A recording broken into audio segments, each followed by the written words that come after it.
On commence par les filles. Ouais.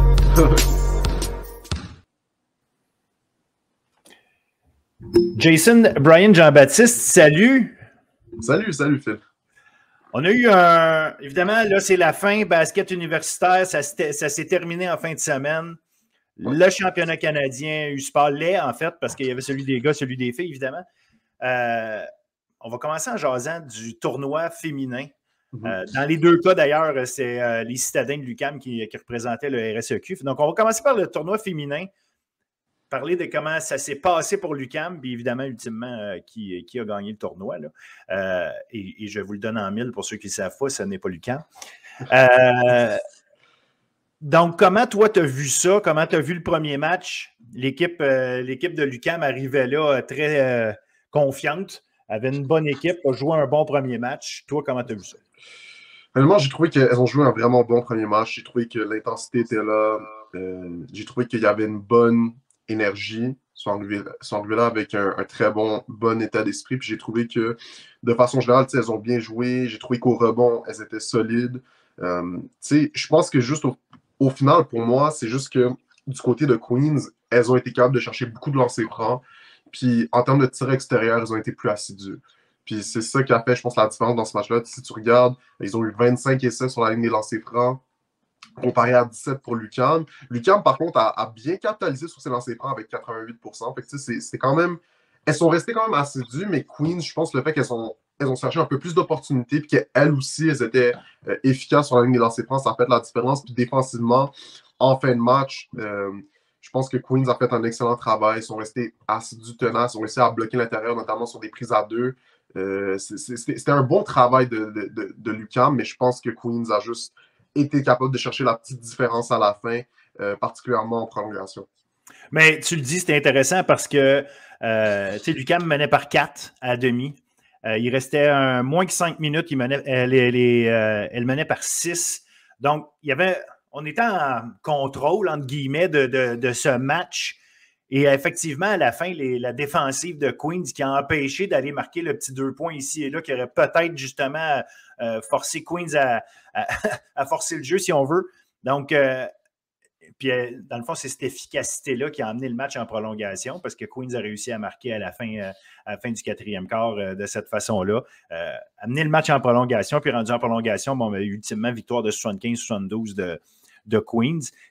Il y a un autre élément qui est important, puis ça a été la marque de commerce un peu de l'équipe de Ronaldo Maignan toute l'année, c'est cette agressivité-là, cette intensité-là, qui fait en sorte que les verriers, notamment, sont tout le temps en problème de faute, puis souvent n'arrivent pas à terminer les matchs. Dans les dernières secondes, dernières minutes, ben, ça peut coûter là, de ne pas avoir ces filles-là. Non, c'est ça, mais c'est cette notion de trouver cette balance entre être agressif puis intense défensivement, puis avoir du contrôle. Puis ça, c'est un truc qui est beaucoup revenu tout au long de la saison avec l'UQAM. Puis je pense qu'au final, ce que ça fait, c'est que quand tu joues contre une équipe comme Queens, qui a un très bon tir extérieur, qu'elles sont agressives, puis que tu n'es pas capable de jouer défensivement en fin de match comme tu le souhaites, puis comme tu le pouvais dans les premiers quarts, parce que tu as accumulé tellement de fautes, ben c'est là que ça devient plus difficile. Puis c'est là que tu peux laisser des choses aller que tu n'aurais pas laissé aller en début de match. Fait que c'est ça qui était plus difficile. C'est vraiment, il y avait peut-être un manque d'exécution sur certains points en offensive ou en défensive qui ont fait qu'ils ont accumulé des fautes. Mais au final, je pense que pour moi, c'était vraiment une question de juste. Queens a juste mieux exécuté offensivement sur toutes les phases, que ce soit aller chercher des lancers francs, tir extérieur, etc. Fait que pour moi, c'est ça qui a fait la différence entre les matchs, mais j'ai trouvé que l'UQAM a fait une très bonne job de quand même rester dans. Comme tu l'as dit, ils avaient le contrôle du match. Fait que pour moi, c'était un match qui était à portée de main. C'est juste que le fait qu'ils ont accumulé des fautes, ils ne pouvaient pas, je pense, exécuter puis suivre le plan de match initial. Ben, exact. Puis, regarde, tu sais, on regarde ça, puis il faut le voir aussi, là, on l'a dit, 75-72 en prolongation, là, le match est à une virgule près là, de changer de côté. Puis, les gens doivent comprendre que les Girls de Queen ont fini par se rendre en finale de ce tournoi-là. Donc, tu échappes un match, puis je vais dire l'échapper dans le sens où, effectivement, là, comme elles menaient par 6, je suis obligé de dire qu'elles ont échappé le match en prolongation, mais ça aurait pu tout changer. parce que, je le répète, Queens se ramasse ultimement en finale. Ils ont perdu en finale, mais il reste que se sont rendus jusque-là. Fait que les citadins n'étaient vraiment pas grand-chose de passer à un autre niveau. Puis le lendemain, ils ont joué contre Acadia dans la ronde de pas de qualification, mais de consolation. Et là, je pense que l'équipe avait décidé que. je ne sais pas. En tout cas, la chaîne a débarqué. Deuxième, troisième quart, ça a complètement décroché. Puis elles ont perdu 74-56 ultimement. Là. Mais là, c'était plus la même équipe de basketball. Non, je pense que. J'ai pas envie de dire qu'il y a un relâchement, mais je pense que c'est toujours difficile de perdre de cette façon-là le premier match, puis de revenir face à un autre adversaire. Acadia, elles sont arrivées, puis elles étaient en feu. En termes de tir extérieur, elles ont mis 8-3 points. Ils ont terminé avec 42% sur la ligne des 3 points. Quand même, ces filles-là sont venues vraiment agressivement. De leur côté, Hallie McDonald, elle a terminé avec 26 points, 10 passes décisives. Fait que, c'était vraiment un travail collectif elles sont venues avec, je pense, juste plus d'énergie, puis elles ont juste mieux exécuté du début à la fin, puis c'est ça qui est ça. Je pense que du côté de l'UQAM, ils ont juste pas retrouvé ce rythme-là au niveau du tir extérieur. Ils ont manqué beaucoup de 3 points, de tirs ouverts, ligne des lancers francs, il n'y avait pas la même efficacité que dans le match précédent. Fait que c'était juste offensivement puis défensivement, c'était juste pas c'était pas leur match, en fait. C'était juste un. C'est ça. Non, effectivement, ça reste la ronde de consolation. Tu joues pour. Tu joues pour ta fierté pour finir la saison, là, pour dire je vais finir en force, mais encore là, je ne veux pas dire ça comme si les filles de Concordia n'avaient pas de fierté. Là, c'est juste que tu joues pour l'honneur, là, appelons ça comme ça. Ouais. Fait que si ton mindset n'est pas à son top, puis que tu sens que tu es en train de l'échapper, ça se peut que tu aies moins envie de te battre puis, pour aller le rechercher. Puis c'est ce qui a fait ça. Je ne suis vraiment pas prêt à dire que l'UQAM en temps normal est une équipe 18 points moins bonne qu'Acadia. Là, c'est vraiment pas le cas, je pense. Non, moi non plus, je pense pas. Je pense que c'est juste. Puis comme tu l'as dit, c'est jouer pour l'honneur, oui, mais concrètement, est-ce qu'il y a vraiment quelque chose à gagner de ces matchs-là? Je ne sais pas. À part les positions pour la saison prochaine, mais concrètement, c'est difficile. C'est difficile de se remettre émotionnellement, de se replonger dans cette dynamique-là quand tu sais que le match que tu vas jouer ne va pas nécessairement se concrétiser parce qu'au final, c'est ça qu'on veut, c'est une victoire, c'est aller chercher un trophée. C'est une autre dynamique. Mais je pense que l'UQAM, pour elle, cette saison, ça a été, je pense, une très belle saison. Je pense que c'est une saison où elles ont beaucoup appris, elles ont fait face à beaucoup d'adversités, puis au final, leur parcours, leur manière avec laquelle elles ont réussi à rester quand même assez assidus pour aller remporter le RSEQ, c'était impressionnant. Surtout de la manière qu'elles ont terminé la saison, elles ont beaucoup appris. Je pense que pour la suite des choses, ça va juste être de garder cette intensité-là défensive, rester assidu, mais il va falloir trouver des manières de juste rester en contrôle.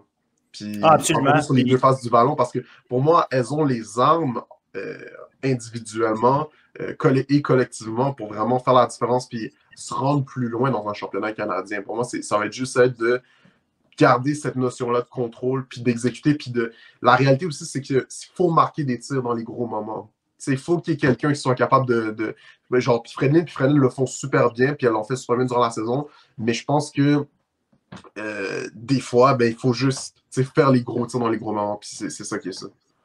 Ben, t'amènes quelque chose d'intéressant pour l'an prochain parce que on a découvert, en tout cas, moi, dans mon cas, j'ai découvert Ibata Ponza cette année, Gassimi, deux joueuses qui vont être les gardes, les meneuses de jeu l'an prochain. Donc, deux filles qui vont peut-être un petit peu changer le visage par rapport à ce qu'on a vu cette année où le jeu était très où le ballon était en avant très souvent. Donc là, peut-être qu'on va avoir un jeu qui va venir plus de l'arrière, justement du fait que ces deux-là vont avoir pris un peu d'expérience, vont avoir pris du galon là-dedans. Assurément confiance. Donc, ça va être intéressant l'an prochain là, de voir est-ce qu'il va y avoir un équilibre justement dans cette attaque-là. Ouais, j'aime beaucoup Yasmine Yazmi. En sortie de banc, elle était super intéressante. Je pense que tout au long de la saison, elle a montré des belles choses. Je pense que c'est juste une question d'efficacité et de sélection de tir avec elle. Je pense qu'au final, elle a vraiment, en termes de sa capacité à genre maîtriser le ballon, puis son dribble, puis attaquer le panier, moi, je vois de quoi de super intéressant. Ça va juste être de renforcer l'efficacité sur le tir extérieur, puis peut-être prendre des meilleures décisions. Parce que je trouve qu'individuellement, elle a vraiment le pattern, genre à Mike Siliano, à Rich Bergonio, ce type de joueuses-là qui peut vraiment balle en main, dominer. Ça va juste être une question d'être plus constant dans ce processus-là. Exact, exact. Mais c'est ça. Des fois, juste prendre l'expérience, une année de plus, entraînement, avoir vu du basket à ce niveau-là, puis s'ajuster pour l'année d'après. C'est l'avantage avec les jeunes. Là. Ils sont loin d'avoir terminé leur développement. Donc, ça va être à voir. Ça va être à voir. Le tournoi au niveau canadien des femmes, évidemment, on le mentionnait tantôt, les Girls de Queen qui ont perdu en finale, bien, elles ont perdu contre les Ravens de Carleton. Un bon match en finale aussi. Oui, 100%. Je pense que Carleton, encore une fois, ça a été un très beau match. Elles ont montré que c'est juste une très belle équipe de basketball. Je pense que c'est une équipe qui avait le quoi à prouver et qui voulait dominer. Puis c'est ça qu'elles ont fait dans ce match-là. Des beaux tirs extérieurs, une bonne défense. Honnêtement, c'était un bon travail. Je pense que les Girls sont restés dans ce match-là. C'était un match quand même plutôt serré quand même. Oui. Puis au final, je pense que Carleton a juste fait la différence au quatrième quart. Non, exactement. Puis, en tout cas, j'espère que les gens ont continué de suivre le tournoi malgré tout, malgré le fait que l'UQAM n'était pas là parce qu'il y avait du beau basketball à jouer. D'ailleurs, on y reviendra avec le tournoi masculin, mais je comprends pas qu'on n'ait pas ça à la télévision, TSN, Sportsnet. Je peux comprendre au Québec, là, dans le sens où le bassin est moins gros, puis ça peut être plus difficile de rentabiliser ça parce que tu as peut-être un bassin moins gros de gens pour le regarder. Mais au niveau canadien, c'est pas normal que notre tournoi comme ça, nos deux tournois masculins et féminins, ne soient pas à la télévision. Oui, c'était sur CBC.ca, c'était là-dessus, c'était sur YouSports, il y avait moyen de le voir. Mais il faut que ce soit vu. C'est la qualité du jeu qui a été démontrée toute la fin de semaine. Puis un autre affaire qui est dommage, oui, quand tu regardes le score, j'ai quand même trouvé qu'en début de match, la première demi, en tout cas, c'était vraiment serré ce match-là. Mais ce troisième quart-là de Carleton a vraiment fait la différence. Ils ont vraiment pris le dessus, puis qu'elles sont vraiment affirmées. Si tu regardes, on gagne, je pense que le troisième quart, quelque chose comme 22 à 7. Ok, je le vois, 20 à 7.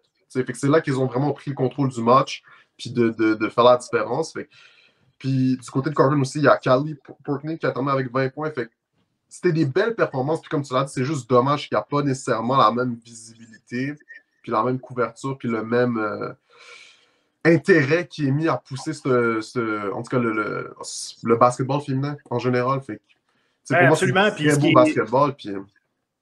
Puis tout le tournoi de la NCAA va être présenté, ça, ils n'ont pas de problème, mais celui du Canada, dans nos médias canadiens, devrait l'être aussi. En tout cas, c'est ma position, puis ça va toujours l'être. Là. Je sais que je suis. J'agace le monde avec ça, mais j'y tiens. Tournoi masculin, ça on a eu droit à. L'UQAM, même chose, une défaite crève-cœur au premier match, sauf que l'UQAM a continué sa route et est allé gagner le volet consolation. Mais une défaite crève-cœur au premier match contre les Ravens de Carleton. Chez les hommes, les Ravens de Carleton, c'est la dynastie du basketball, c'est la dynastie du sport au Canada. Ils avaient gagné 16 des 19 derniers titres canadiens. Donc, tu sais, c'est le programme. L'UQAM commençait contre eux et mon feeling était que l'UQAM avait entre les mains les moyens de créer une surprise.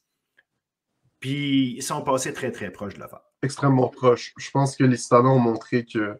Moi, c'est juste mon avis, mais je pense que c'était juste Carleton. Dans le sens que si les Citadins remportent ce match-là, moi, je ne vois pas pourquoi ils ne seraient pas allés chercher le reste. Parce que vraiment, défensivement, je ne pense pas qu'il y a une équipe dans le tournoi qui a mieux joué face à Carleton pour la suite des choses. J'ai trouvé que les Citadins, défensivement, étaient tenaces. J'ai trouvé qu'ils ont forcé Carleton à vraiment... Il n'y avait pas nécessairement des tirs ouverts. Il y a seulement Aiden One-Holtz qui a réussi à, genre, tu sais, un peu le meneur, il a réussi à un peu faire des 3 points, mais collectivement... c'est un très bon joueur de basketball.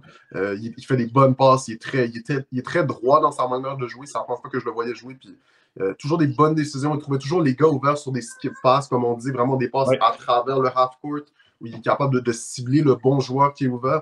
Il était excellent là-dessus. Mais sincèrement, non, les Citadins étaient vraiment impressionnants. Pour moi, c'était vraiment, ça s'est joué à très peu de choses. Je pense que c'est juste au quatrième quart que c'est la défense de Carleton a peut-être un peu pris le dessus, puis il y avait peut-être des tirs ouverts, puis des tirs contestés qui n'ont pas été faits par les citadins, mais collectivement, je pense qu'ils sont arrivés avec le plan de match idéal. Une bonne défense, on joue collectif. Il y a eu des creux, notamment au troisième quart, où là c'était un peu plus difficile, mais la manière dont Carleton jouait défensivement, je pense qu'ils ont laissé ouvert certaines opportunités de jouer du jeu individuel, mais je pense que je veux pas, c'est pas pour manquer de respect à n'importe quelle autre équipe du RSEQ, mais individuellement, les joueurs de Carleton, je pense qu'ils ont plus des gars qui sont capables de gérer leur match-up défensif seuls. Ils ont plus de gars qui sont capables de faire ça. Fait que, comparé à d'autres équipes que l'UQAM a affrontées, c'était pas exactement la même chose, ce qui a fait que ça a comme rendu leur jeu collectif puis individuel un peu brouillon sur certaines séquences. Mais collectivement, je trouve qu'ils ont fait un bon travail. Kevin Civil, encore une fois, il a gardé cette équipe-là à flot en fin de match.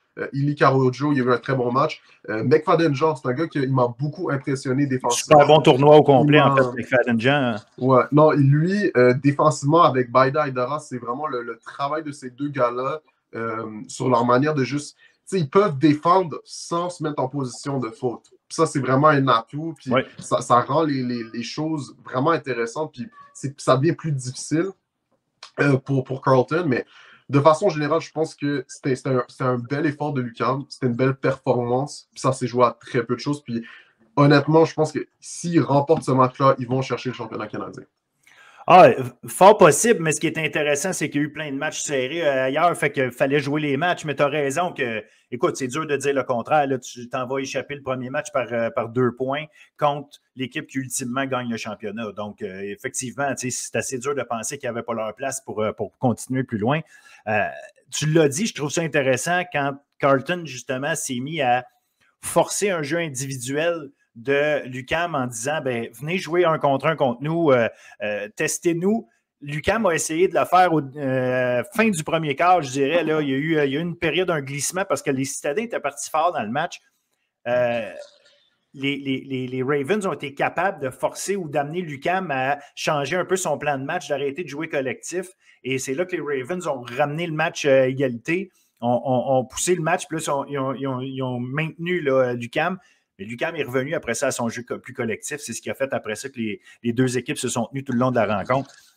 Je trouve que c'est un magnifique match de basketball qu'on a vu. C'était vrai. Bon, évidemment qu'à la fin, on aurait aimé qu'un panier ici, un panier là, pour que ça fasse de la différence pour l'UQAM.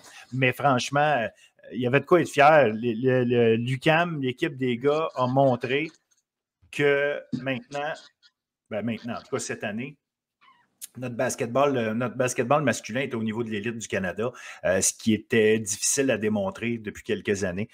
Oui, ils terminent 5e parce qu'après ça, ils sont allés gagner contre Winnipeg en demi-finale consolation. Un match qui était en train de perdre, écoute, justement, un peu comme les filles, il avait l'air d'être en train de le lâcher. Puis au 4e quart, alors qu'il perdait par 11 points en entrant au 4e quart, la machine de l'UQAM a décidé d'embarquer en 2e vitesse. Puis, écoute, ils ont remonté le match. Ça finit en 2e prolongation. Gagne ce match-là. Ensuite, s'en vont jouer contre Queens. Battent Queens en finale consolation. On a vu une équipe de l'UQAM qui est capable de prendre n'importe quelle équipe au pays.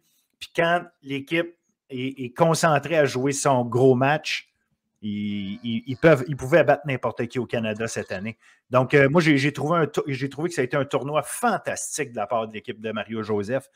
On a vu quelque chose de tellement beau dans cette collectivité-là d'équipe avec des joueurs. Tu parlais de Baide Adara, c'est un gars qui mériterait d'être connu partout au Québec. Son travail en défensive, son efficacité à tous les niveaux. Kevin Civil, tu l'as dit, quand il prend contrôle du match, tu voyais que cette équipe-là tournait offensivement, tournait autour de l'allure de Kevin Civil. Quand Kevin Civil, on le sentait en mode business, si on veut, là. Tout se plaçait, tout était là. J'aurais aimé voir, puis j'ai adoré le travail de Carl-Tommy Laforêt, mais j'aurais été curieux de savoir avec Alex Lochard à la place s'il n'avait pas été blessé. si on n'aurait peut-être pas eu une petite différence, parce que je sais qu'au début du match contre Carlton notamment, Grant Shepard, oui, il est 6 pieds 10, là, c'est sûr que Lochard est 6 pieds 7, mais Lochard, c'est une présence encore plus physique que Laforêt. Plus expérimenté, peut-être un peu plus de finition justement au panier en ce moment dans sa carrière. Donc, j'aurais aimé ça voir avec Lochard, parce que c'est ça aussi qu'il faut savoir, c'est que tout a été fait sans Alex Lochard, qui est quand même jusqu'à preuve du contraire encore offensivement le catalyseur de l'UQAM. Non, 100%. Puis Alex Lochard, qu'est-ce qu'il amène aussi, c'est un autre c'est un autre élément qui peut se démarquer dans des séquences individuelles.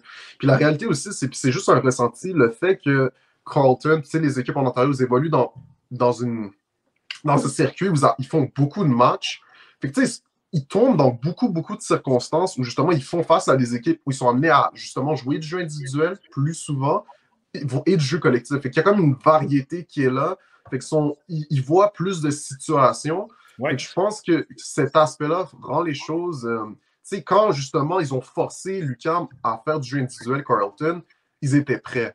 C'était pas une situation. Je pense pas que c'était une situation dans laquelle qu'ils n'avaient jamais vu. Ils avaient confronté des équipes qui jouaient plus individualistes, puis du basketball plus one-on-one. Fait que, ils savaient sûrement que dans leur plan de match, c'est ça qu'ils voulaient, puis ils avaient ciblé ça comme une faiblesse de l'attaque des Citadins. Fait que pour moi, c'est vraiment ça. Je trouve que Alex Lochard, il aurait peut-être amené un gars qui aurait fait la différence dans ces séquences-là où tout le monde doit jouer peut-être être un peu plus individualiste. Ben là, je pense que c'est un gars qui aurait pu, par sa taille, profiter de son match-up plus facilement à cause de son expérience, puis comme tu l'as dit, sa capacité de finition. Mais juste, comme tu l'as dit, je pense que globalement, les Stars ont montré que c'était une équipe qui peuvent rivaliser avec n'importe qui dans le pays, puis qu'ils ont les armes, qu'ils ont le programme aussi, de Mario Joseph à toute son équipe, son coaching staff, la manière que c'est structuré à l'UQAM. C'est un programme qui je pense, qui a prouvé aujourd'hui qui est capable d'être à la tête du pays au basketball. Vraiment, vraiment. Puis ça va être intéressant pour le recrutement, tout ça. De montrer que tu n'as pas besoin d'aller en Ontario pour avoir la chance de jouer avec des équipes. Il y a un programme parmi l'élite du Canada. Puis si on a un programme comme l'UQAM qui est parmi l'élite, ben les autres vont suivre. Parce que cette année, Laval et Bishop, c'était pas si loin que ça de l'UQAM. Donc tu sais, il y a tout ça là, qui est bon. En tout cas, je ne sais pas. Je ne veux pas extrapoler trop loin, ça reste une année. Il ne faut pas penser que cette année-là définit les 25 prochaines. Là, mais je pense que ça pourrait être un jalon important dans le basket québécois. Puis si en plus, ça pouvait amener ultimement d'autres universités à vouloir ouvrir des programmes de basket, là, ça ferait toute la différence parce que je pense que tu as nommé une affaire ultra importante. Le fait que les équipes en Ontario, puis dans l'Ouest aussi, même chose, jouent contre plus d'équipes différentes. Ça fait que tu vois plus de systèmes, tu es mieux préparé parce que tu en as vu d'autres. Et tu n'arrives pas au championnat canadien, puis c'est la première fois que tu affrontes ce type de jeu-là. Si tu as affronté 10 équipes dans la saison, il y a des chances que tu affrontes différents systèmes. Puis la réalité aussi, c'est que c'est simple, mais ça donne à plus de joueurs la possibilité de jouer puis de se développer. Oui. Fait qu'au final, puis la réalité, c'est qu'il n'y a pas beaucoup, à ce niveau-là, il n'y a pas beaucoup de, mettons, un gars qui prend le lead de son équipe. Fait que le fait d'avoir plusieurs joueurs dans ton équipe qui ont une bonne profondeur, ça fait que tu as une bonne profondeur et qui ont accumulé beaucoup d'expérience parce que vu que tu as joué plus de matchs, tu as eu plus d'opportunités de faire jouer tel ou tel gars dans telle ou telle circonstance. Fait que ça donne une espèce de polyvalence à ta stratégie en tant que coach, je suppose. Fait que c'est intéressant. Puis je pense que c'est juste ça. Ça va juste être éventuellement, j'espère qu'il y ait plus d'universités en fait qui se créent des programmes de basketball universitaire. Je pense que ça rendrait les choses plus intéressantes. Je pense que ça favoriserait le développement de nos athlètes ici, puis qui restent ici, que ce soit à Montréal ou partout au Québec. Je pense que ce serait très... Parce que la réalité, c'est que le basket, c'est un sport qui grandit, qui évolue de façon très positive dans les dernières années, particulièrement à Montréal.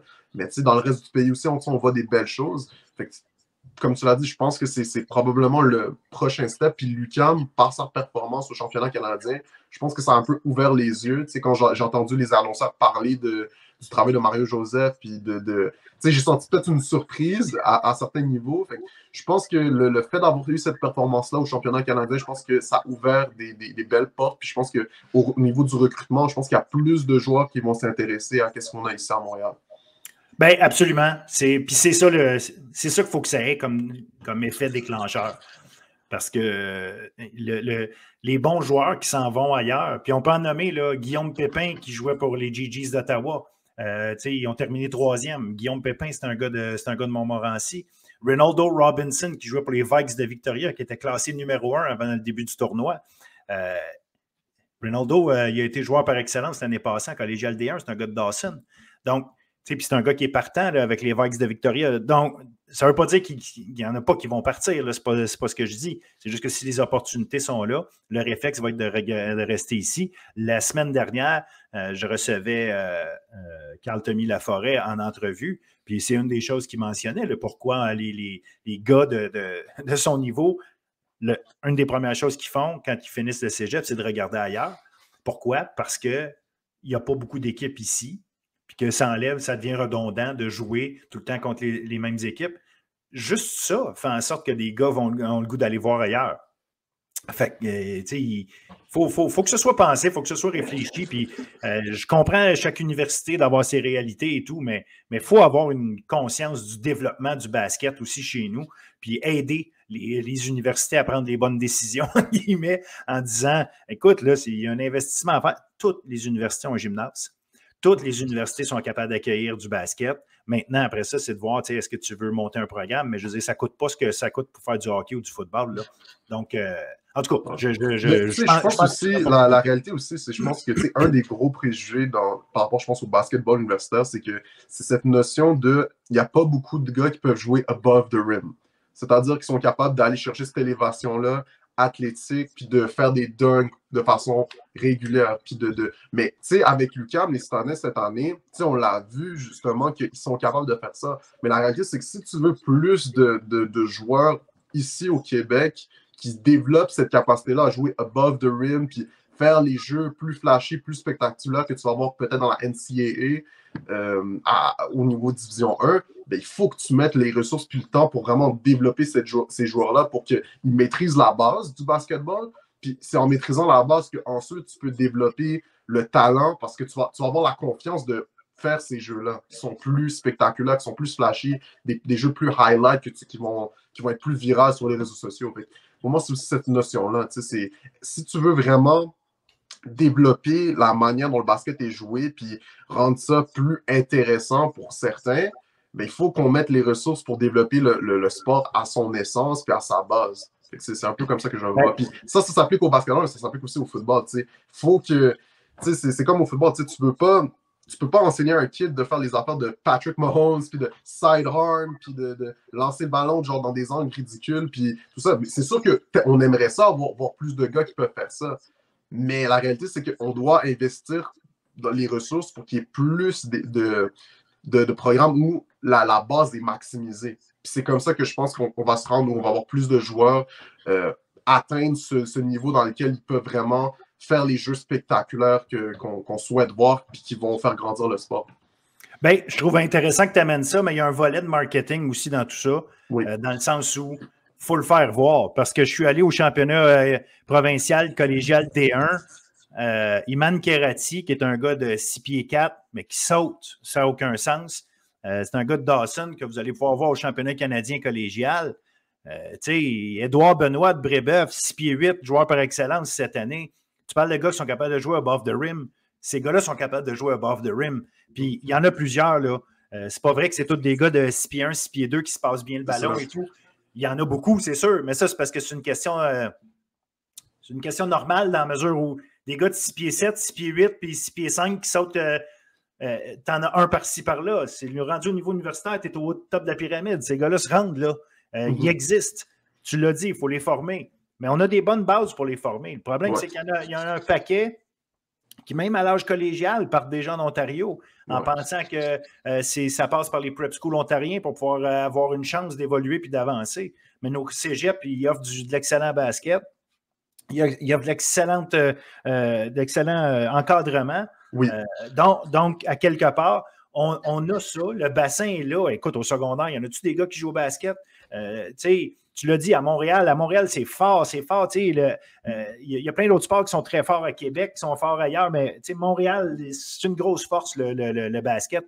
Puis il y en a des joueurs, puis il y en a des super athlètes. Promenez-vous juste dans les parcs à Montréal-Nord, puis à Parc Extension, promenez-vous là, vous allez avoir des grands gars, du monde capable de jouer au basketball. Là, c'est pas ça.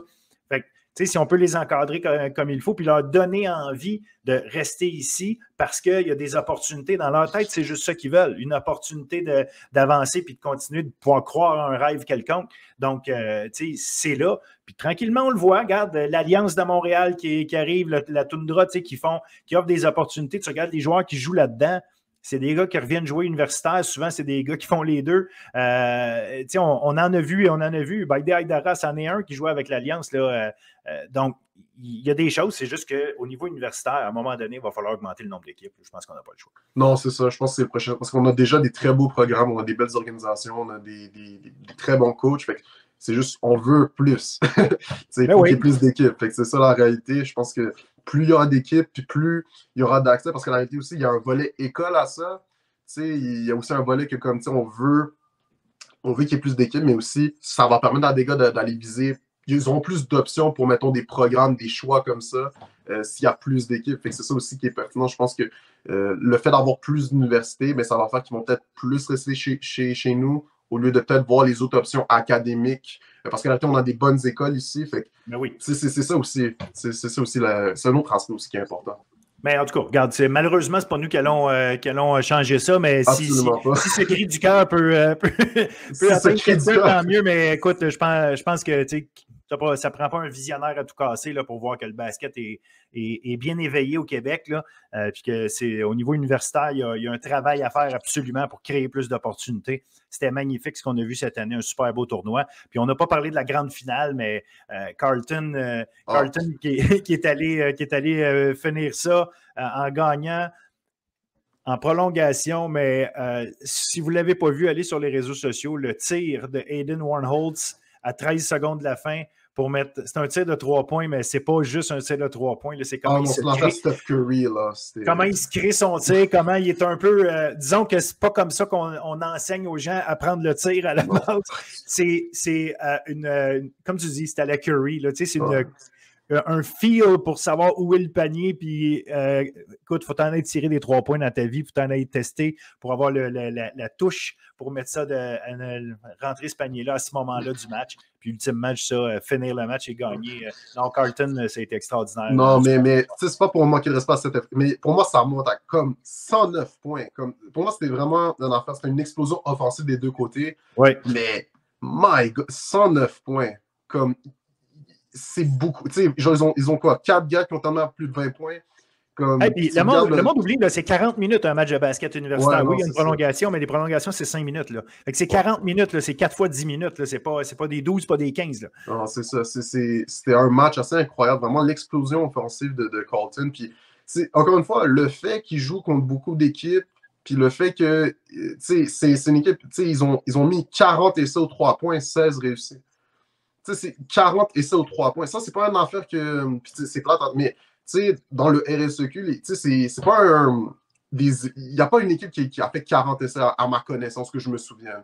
Puis je pense que c'est vraiment une question de juste les différents styles de jeu auxquels ils sont exposés. Puis ça fait que je pense qu'il y a peut-être une polyvalence, puis des idées qui sont là. Pas que j'ai envie de dire qu'il n'y a pas des idées dans le RSEQ ou peu importe. C'est pas ça. Je suis pas en train de diminuer le travail des coachs. Non, mais tu as 5 équipes. À un moment donné, il y a des limites au nombre de styles que tu vas avoir. Là. Non, c'est ça. Fait que, je pense que le fait de voir plus d'équipes puis d'être exposé à plusieurs types de systèmes puis des façons de jouer qui permettent justement de créer générer 40 essais aux 3 points, c'est pas rien. Puis d'en capitaliser sur presque la moitié, c'est assez impressionnant. Fait que pour moi, ça fait toute la différence. Puis globalement, l'efficacité avec laquelle ils ont terminé a fait toute la différence dans ce match-là. Fait que vraiment, chapeau à cette équipe-là. Pour de vrai, encore une fois, ils ont montré qui sont vraiment. C'est le programme au Canada de basketball. On va pas se mentir. Puis je pense Ça serait que. dur de dire le contraire. Non, c'est ça. Non, mais c'est les Patriots. C'est les qu'est-ce que tu veux. Là, n'importe quelle équipe dominante. Genre, sont vraiment impressionnantes. Puis honnêtement, je pense que c'est une très belle chose qu'on ait un programme comme ça ici au Canada. Je pense que ça en dit beaucoup sur juste la qualité du basketball qu'on a ici. Même face à ce qu'on peut voir dans la NCAA. Puis honnêtement, le tournoi qu'on a eu cette fin de semaine, je pense que ça n'a rien envié au March Madness ou peu importe. Là, ah non, l'émotion qui était là, les matchs serrés, non, les ça. fins de match. Écoute, c'est sûr que quelqu'un va me dire, ben, amène Carlton, puis il fallait jouer contre Kentucky, tu n'auras pas de match contre Duke. Mais je sais pas pour de vrai. Mais encore là, même si Carlton mangeait une volée, là, même si c'était ça, là, ça n'enlève rien à la qualité du tournoi qu'on a eu. Les matchs étaient serrés, les jeux étaient beaux. Puis c'est ça qu'on veut avoir, c'est de l'émotion, puis pas l'émotion basée sur OK, chaque équipe vient de rater 9 tirs de suite. C'est pas comme ça que ça se passe. Les gars jouent bien, là, c'est du bon niveau. Là. Puis je dis les gars, les filles, c'est la même chose en passant, c'est parce qu'on vient de finir en parlant du tournoi masculin, là, mais le niveau de jeu est extrêmement solide. À la fin, comme je dis, même si tu me mettais le meilleur programme du Canada contre le meilleur aux États-Unis, puis que le meilleur programme canadien se faisait talocher, c'est pas le point. L'idée, c'est pas de dire est-ce que le NCAA est meilleur que la U-Sport. Je pense que c'est une évidence. C'est pas ça qu'on veut dire. C'est juste que la qualité du tournoi, les émotions qu'on a vécues, la beauté du jeu, tout était là. Tout était là. Puis en plus, il faut le mentionner, ça se passait au Scotiabank Center. 40 000 personnes sont allées voir les matchs au total. C'est un nouveau record. 40 000 personnes. Peter Yiannopoulos, oui papa, là, qui a parlé sur les réseaux sociaux en disant qu'il faudrait amener tout ça puis amener ça à Place Belle avant même que le tournoi se passe. Il y a beaucoup de monde qui ont questionné ça. C'est sûr qu'il y a lieu de le questionner, à savoir est-ce que ça marcherait pour vrai. Il y a un paquet d'éléments qui feraient poser la question de la rentabilité et tout. Puis je pense que il faut être réaliste dans tout ça. C'est une chose. Mais ça prouve que si à Halifax, tu es capable d'amener 40 000 personnes pour revoir un tournoi comme celui-là, il n'y a rien qui me dit qu'à la Place Belle à Laval, avec un bon marketing, il n'y a pas moyen de créer de l'événement. Mais pour ça, il faut vendre le produit, puis ça fait partie aussi de l'équation. Non, c'est ça. Je pense que c'est. Encore une fois, il y a beaucoup d'éléments qui sont en dehors de juste le sport qui vont faire que le sport va progresser. Mais honnêtement, je suis très content de cette saison de basketball. C'était ma première saison que je suivais du basketball universitaire. J'avais jamais vraiment suivi le basketball universitaire au niveau canadien. Moi, j'étais souvent un gars que. Ah non, moi, tu sais, quand j'ai grandi avec le basket en checkant la NBA, puis tu sais, après ça, j'étais comme, la NBA, c'est un peu saturé. Fait que je checkais du Eurobasket.